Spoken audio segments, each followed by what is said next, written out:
Welcome to the Saber Factory. Hello there, I'm Kevin here at thesaberfactory.com, and continuing this first step series on our YouTube channel, we're going to have a look at our Xeno3 app if you bought Xeno3 lightsabers, whether it be a baselit or a NeoPixel. It is the same app, it has the same functionalities, it might just work a little bit differently because baselit sabers have less blade effect capabilities, but the app is the same. So it works on Android and on iOS. You can find it by looking for Xeno3 Saber in the App Store of your choice, and there you'll have it. Basically, this application is a mobile companion that is meant to be used when you wish to set some parameters on your saber, and then you go on using the saber. It is not meant to be in use and remain connected with the saber at all times. This will not work. Basically what you do is you choose the blade mode, you choose like the brightness, you choose the effects that you want active or not, like the lightning block or etc. And choose your color. You basically set your saber the way you want to through the app, and then disconnect the app. It will actually save your battery and use your lightsaber. Why do we recommend to use it like this? Well, because some sabers, like dueling sabers, the aluminum hilt might be very thin, so the Bluetooth connectivity will be very good because the waves go through quite easily. But still, it is a metal enclosure that will limit the capacity for the board to communicate with your phone.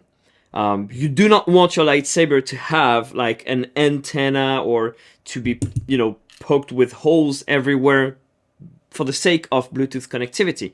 And it's even more true with a replica lightsaber or a custom design where the looks or the screen accuracy are key.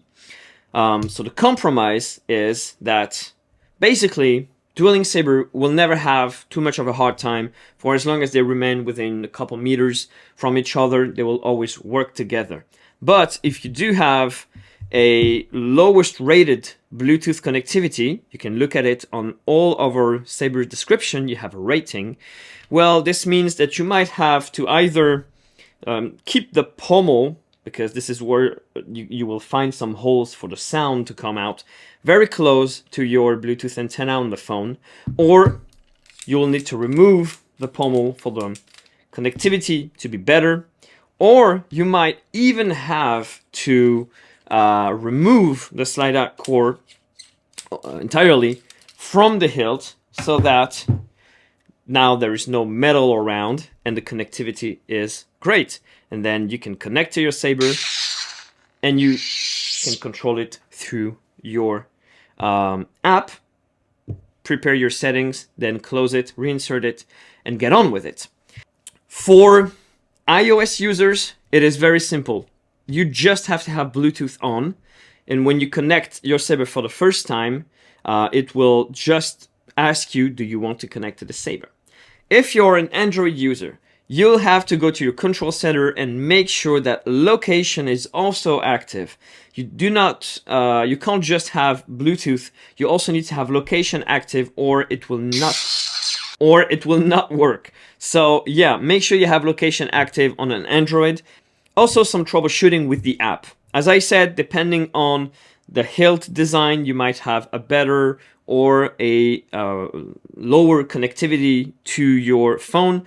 Make sure there are no interferences. So 2.4 gigahertz Wi-Fi networks are very bad and interfere a lot with these low energy Bluetooth devices. Also, other low energy Bluetooth devices or other Bluetooth devices, whether they be connected to your phone or just around, they might interfere a lot. So make sure that you are in an environment where there is as little interference as possible so that your saber can connect properly to your phone, and that's it. One of the most common issues is that these connectivity issues might create some sort of a conflict in your settings file, in which case every time you connect it, even when the cord is out and next to your phone, you might have connection over time, connection over time, connection over time. In this case, simply go to your phone settings, Bluetooth settings, find the saber in the list of devices and forget the device. This will basically restart a new Bluetooth configuration file, and you can connect again through the Xeno3 app, and it should work a treat. So these are honestly the most common issues or questions people have when they get their lightsaber and they work with the Bluetooth app for the first time. If you have any other question, check out the FAQ on thesaberfactory.com, and absolutely never hesitate to come ask questions on the support chat and we will answer them. See you in the next video. We'll talk a little more about some troubleshooting, some frequently asked questions, and that'll be it. So see you in the next video. May the force be with you.